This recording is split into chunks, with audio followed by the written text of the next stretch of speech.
It's Radio Free 501c, the podcast of Rogue Tulips Consulting. I'm Cecilia Sepp, your host. Welcome to Season 7. We're continuing our trend of first-time guest here at Radio Free 501c with my friend Vinnu Deshetty. She is a consultant like myself, and she's here to talk about negotiating with consultants. Who better to get the inside scoop from? It's Monday, July 14, 2025. Welcome to episode 292. Hey everybody, it's Monday, July 14th, and that means it's time for another episode of Radio Free 501c, and happy Bastille Day to those of you who celebrate. So if you don't remember what that day is about, that's the day they stormed the Bastille in Paris in the late 18th century to free all 7 of the prisoners that were there. Yes, they thought it was full, but just a few people. But it's the thought that counts, right? And that's why today we're here with another first-time guest for 2025, Vinnu Deshetty. We're going to talk about negotiating with consultants. But before we let Vinnu say hello and introduce herself, I would like to say good morning, good afternoon, or good evening to our global audience, wherever you may be. And a quick reminder, if you haven't followed or subscribed yet, please take a moment and do that, because you don't want to miss any of this amazing content that we have here at Radio Free 501c.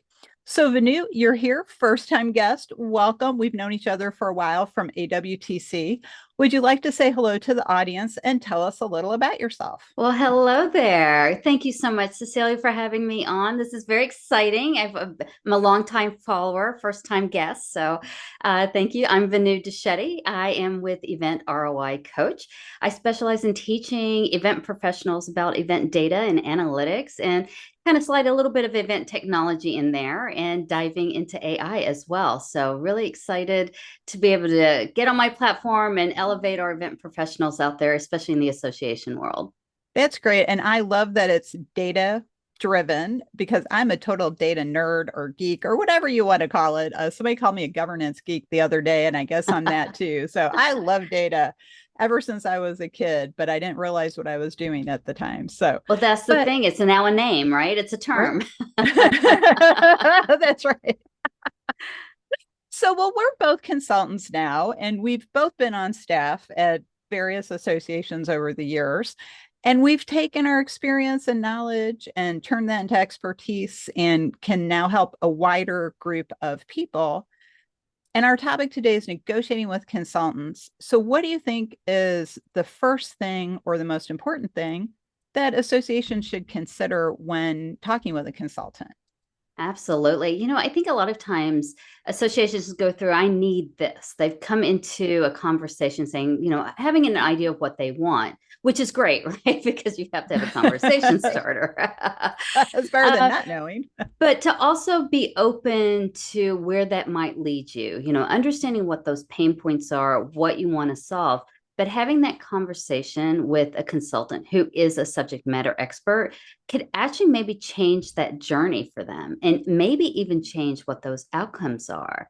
So I really think having that open mind of just having a framework, right? But going into it with an open mind going, I may come out with something even better than I thought I wanted to get out of this relationship. Mm-hmm. And sometimes when you're talking to a client, they think they want one thing, but really what they need is a different thing. So how do you help a client go down that thought process? I was talking, right? Is actually coming up with that conversation. So where are you at? Where do you want to be? And what is that gap? What do you have in place? What are those resources that you have? And what do you need to get there, right? But also looking at and really questioning is what they answer in terms of where they want to be, is that really where they want to be, and really push it? Because sometimes, especially in the events world, it's like, I just need this conference to be produced. Well, yes, you need to have your conference produced, but what is it that you want to achieve with that? Are you trying to retain members? Are you trying to increase your registrations? Are you trying to keep people more engaged? So it's not just about the end task of getting that conference done or whatever project done. It's what do you want to accomplish for that project or your organization that's even more important. And I think that goes across the board with any project, because there's a lot of consultants in the community and we all have a different type of expertise. But to your point of what you just stated, what we need to do is figure out what is it you want to achieve, not what task are you trying to finish. And I Yeah. think getting our clients to look up and look ahead and say, well, what is my outcome? Not, oh, I need to have like X registrations or something like that. It's like, what are you trying to get from those X registrations? Because the tasks we do should lead us to a goal Yeah. and an achievement. And quite honestly, if you're really looking for just tasks to be done, then you may not need a consultant at that level. You may need a virtual assistant or an intern or a coordinator to just come in temporarily to accomplish certain tasks, right? Like if you just needed, especially in the events world, right? If you just needed someone to reply to emails, then do you need a consultant for that? Maybe not, actually, but having that conversation with the consultant can really provide clarity. And also, I think, impacts the relationship too. Because if you come into a conversation with a consultant and you want more tactical, but the consultant is more advisory, more strategic, then that's not a match, right? And that's just going to leave both parties very unhappy and you're not going to get to where you want to be. That's right. And that's very frustrating on both sides, I think. And I think this is one of the reasons we will have the eternal discussion about respond to RFPs or not respond to RFPs. So I don't know which side of that conversation you fall on, but I think talking about the RFP process is not a bad idea. Yeah. I hate RFPs. Me too. But I will say there is a purpose, right? I think there is a good practice to going through putting an RFP together because it challenges you to think about what you need and what are those specifications that you need, right? But I think to be just stuck in that box though will really confine you, especially in the event technology world. We see these RFPs with 100 tabs with a million different requirements, which is fine because a lot of it is about security and a lot of it is about just technical features and things like that. But do you gain more from filling out a spreadsheet or having a conversation with that consultant or provider to really see if it's a match, addressing those questions that you might have, and even bubbling up what's really most important to you, right? Like, and I think that doesn't always convey well in an RFP, but I mean, I get Yeah. it. It's a starting point. It's not the end point, though. Right, exactly. And I think that a lot of people do an RFP because they want to compare similar things in looking at stuff. A lot of it depends on budget, though. But that is one thing that clients really never want to tell you. They never want to tell you what the budget is because I think they have this thought, well, if I tell them my budget's 50,000, they're going to come back with a $50,000 project. But I think an ethical professional consultant is not going to do that. They're going to say, well, and I did have this experience one time. A client told me, well, I set aside, $75,000 for this project. And I said, no, you don't need that much. 35,000 is more than enough. So that also opens it up because sometimes they don't have a big budget at all. And they ask a lot of consultants to, submit a proposal and they have $5,000 for what's probably a $25,000 project. So knowing what the expectations of money are, if you tell somebody what your budget is, they can come back with a better project proposal for you because, Absolutely. yeah, so you probably do that too. Yeah, and I like that. And again, it goes back to being having the conversation be more solutions focused. I Mhm. would much rather have someone come to me and say, "Here's my budget. Here's kind of what I'm looking for in the scope of work, and these are some of the end goals that I have." Have Mhm. that conversation with me because if you just tell me what you want, then yeah, it's kind of giving you a rate card. But if we have that dialogue, I can customize a solution that's really best for you, as opposed to, again, that task checklist. Mhm. I remember when I first started my events agency 20 years ago, it was about rate cards. People were just looking for, someone to come in and do registration and how many people would it take and how many hours. But as I became more sophisticated in my agency, looking at more strategic, there's nothing wrong with having a consultant that does the tactical things because somebody has to do it, right? But if you're looking for a consultant to help you move the needle on strategic goals, then giving that flexibility to have that conversation, creativity, and innovation could really change things because these are people who do this and they're experts at it and they're seeing new things and can really change how you not only do things, but think about your strategy within an association, right? That's right. Well, and I think that's why I really try to encourage people to remember the RFQ process as opposed to the RFP process, because I actually got to go through an RFQ process years ago, and it was great. There was a series of questions. You answered the questions. If they liked your answer, then they had a conversation and then they asked for a proposal. And I was like, this is great, and I ended up getting the project, which was even better. But yeah, yes, work is good. But I think the RFQ process would be very useful for some of these bigger ideas that people might have, or maybe they want to work with you to remake their conference and have a different thing. So I don't know if you've ever been in an RFQ process. RFIs, RFQs, all the acronyms, right? I love it. I am a big fan of kind of a process to have a conversation with an association.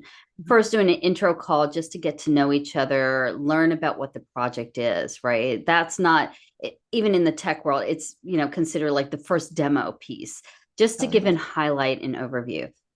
And you learn as a consultant. My job is to listen to what are the pain points, what do you need, and then come back with a follow-up conversation that's really tailored to what is needed, right? And be able to bring some ideas to the table that maybe the association hasn't thought of. But what's great about going through this process and talking to multiple consultants is you're going to get different ideas. Everyone has a different approach. Everyone, and one may be better than the other. They all may be great, but you've got options, right? Right. And you can build a team of consultants too to work together. That's like a fun, way back in the mist of time story for myself. When I very first started consulting years ago, I submitted a proposal for a chapter project thinking, oh, I just started. I have no rep, but I need to practice writing proposals. I actually got flown to Chicago to the American College of Healthcare Executives for an interview. I was like, oh my gosh, I can't believe it. And I was one of two finalists, and they liked both of us so much they hired both of us, and we were a team of consultants. And that was my very first project that I did as a professional consultant. So it does work, especially if you name a leader of the team of consultants to make sure that everything's getting done and everybody's focused on the part of the work they're supposed to do. So it can be a great way to get that work done and take advantage of all those different ideas. Yeah.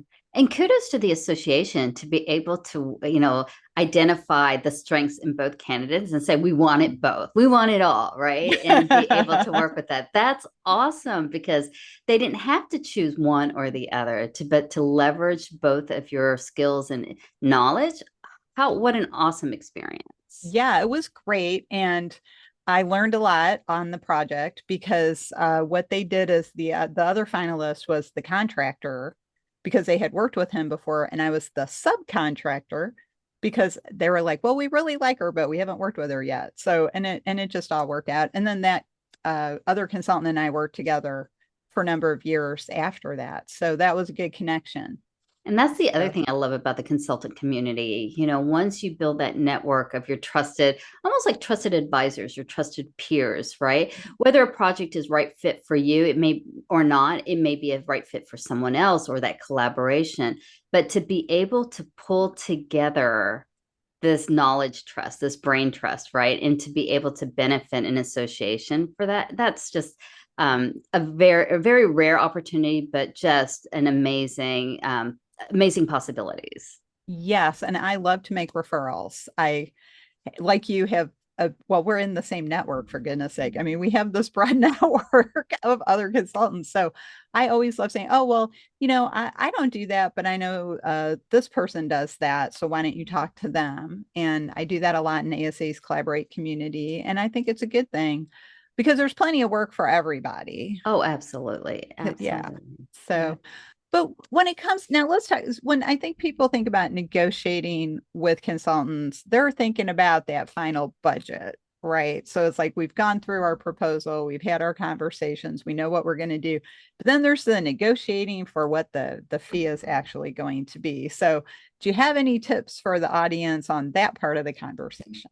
Oh, absolutely. I think also there's this mindset that negotiating means I need the cheapest price, Mhm. which I think is totally wrong. I think negotiating should be for how you maximize your budget so that it's a win-win for everyone, right? You don't want to shortchange your consultant because you want good work, but you want to be able to get what you want out of that. So I think, and this kind of goes back to data too. I think it's really important to going back to figuring out what your end goals are, but also quantifying those. Try to figure out, and I know it's harder kind of in the ethics governance world to like quantify things, but I think it's really important to say that you're identify what those end outcomes are and then match it to the value to your organization. Find out a way to calculate what that value is, and then also marry that up with what your consultant is charging you. So if your consultant's charging you $100 and you're only getting $100 value out of that, you have to determine as an organization, is that okay or not? But being able to do that evaluation of what a consultant is charging, giving you the value that you need. And I can almost say 80, 90, almost 100% of the time that the consultant's going to give you a value greater than what you're going to get, right? You're going to be getting a conference, you're going to be getting increased registrations, or in marketing you're going to improve your processes, you're going to have better writing, or whatever it is, or even if it's lack of staff, if you're a limited staff and you can't get certain things done and you reach out to a consultant to get it done, there's value to that, right? Like you could hire a full-time person, but going through that search, training, and all of that, there's cost to that too. But I think putting numbers to all of that and looking at the end outcome to see what you really get out of it, I think it's really important. Yeah, I agree because I also think that consultants deliver way more value in the end than what the fee actually says. Now, of course, we got to pay our bills. We can't do it for free. So, but I think we all throw in that little bit of extra for the clients. I think we all go slightly outside that scope of work to make sure that the project is on point and valuable and gives a little bit more to the clients because there's a reason we work with nonprofit organizations instead of, for-profit companies, because we want to be part of something that's helping the world be a better place. So I just think that that money point is always a sticker. It's a sticking point, I guess is the better phrase for that. So I'm glad that you brought that up about the value. Yeah, and I think it's also important to think, and I like what you said about consultants do have bills to pay, right? Yeah. It's our livelihood, right? It's comparison between hiring a full-time employee or hiring a subject matter expert or a consultant here, right? So you got to think in the same vein as well. I mean, it would be nice if we all could volunteer our time and and my bills are happily paid for and all of that. But I think that reminder, I think, Cecilia, I think is really important because sometimes I think that the human element is forgotten in the negotiations, and people are thinking, well, it shouldn't cost that much. Well, this is how much, as a consultant, we're going to go through and say, this is how much time it's going to take. So I not am going to dedicate my time to you. I'm not going to take other work that's going to take that time, right? Like it's either I get paid for this or I get paid for something else. And to understand that this is also a business, and like for us, it's our paycheck. So to have the common understanding, and I think sometimes it's missing. So I'm glad you brought that up. Yeah. It's like, and I just want to remind our audience, exposure doesn't pay the electric bill. So when you Yes. get asked to do something for exposure, Oh, absolutely. Like, especially like with speaking, and necessarily you're asked to do a lot of presentations as well. It takes time to put a presentation together, to rehearse it, to adopt it to that organization, and to come in, travel to it. And, there takes, so it's much more than that 1 hour or 30, however much time you're going in to do a workshop presentation or whatever it is. It's, there's a lot more investment into that. So somebody has to pay for that time, right? It's, Right. There has to be yeah. some compensation. I saw a post in ASA Collaborate, I think about a week or so ago, where somebody wanted a speaker to come all the way to Puerto Rico, and all they would do is give them the hotel. No Yeah, that sounds so airfare. fair because it costs money to go to the airport for the That's flight right. and your time away from the office as well. That's right. And there has to be, if there's no money, there has to be a valuable exchange. Yeah. So, And it's interesting you said that. I was in a conversation with someone recently talking about they were offered an opportunity to come and speak. And the association said, sorry, we don't have any funds to pay for you to be here or for your travel arrangements. And so the speaker was contemplating, well, this is 2 days out of the office for me that I'm not working on other clients. And so in talking with them, I said, maybe you should go back and just explain that to them and see if they do have budget. So he went back, he explained the situation, and sure enough, they had money to pay for his travel and accommodations. So, which was great, right? But what I felt bad for the speaker is that they had to go through that process, right? Like if the association had just been upfront and honest, and I get dollars are tight, but if you want qualified speakers to come and you want their time, then put whatever you can do up front for something valuable. No, we're not talking about, like put green M&Ms in the green room. that's right.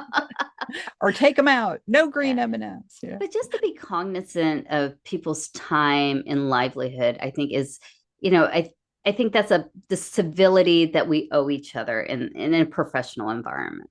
It is very professional. I agree. That's a professional consideration. Yeah.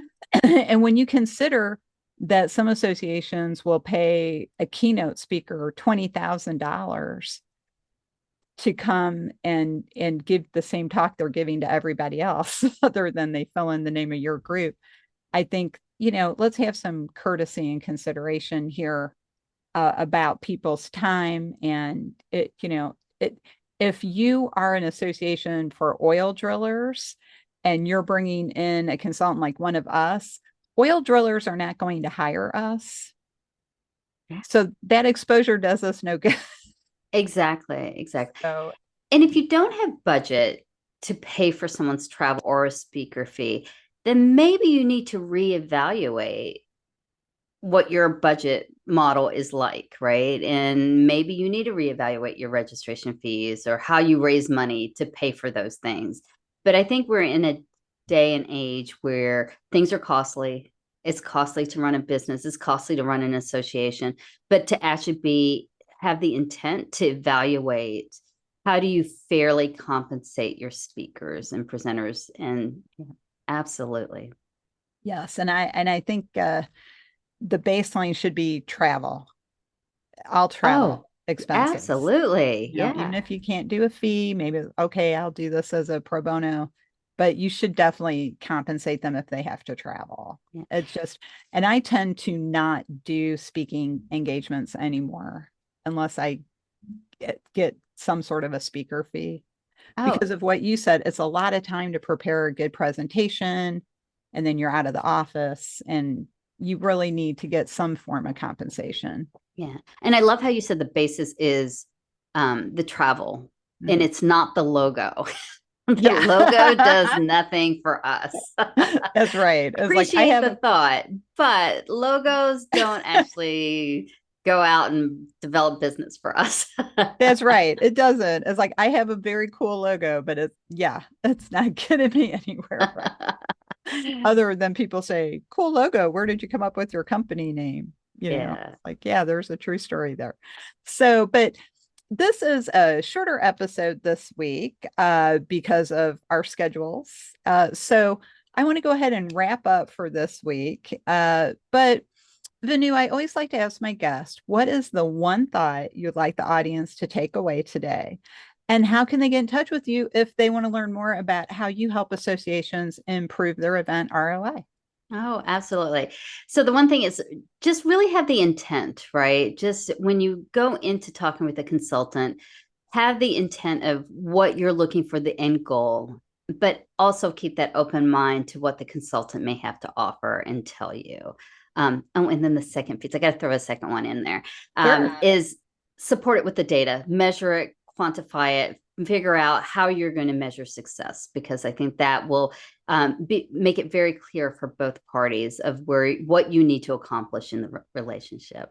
But I appreciate Cecilia for having me today. But if anybody wants to reach out to me, LinkedIn is the best place.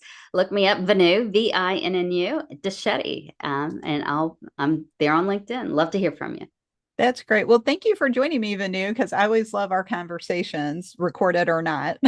So we always have a lot of fun talking. Always. So we have to go rogue for now, but we'll be back next time with another exciting episode. So another reminder, don't forget to subscribe or follow us if you haven't already, because we have still, like, the whole rest of the year, we're going to have a lot of great conversations coming up with a lot of people from across our community. So I would also like to encourage you to check out our website, roguetulips.com, to learn more about how we can help your organization bloom outside the box. You can find this podcast episode with Vinnu and see our other podcast episodes on our podcast page. If you want to see what's on my mind this week, because you never know what I'm going to talk about, check out the blog page, which is also easily accessible. And we're gearing up for our fall education session if you're getting ready for the CAE exam.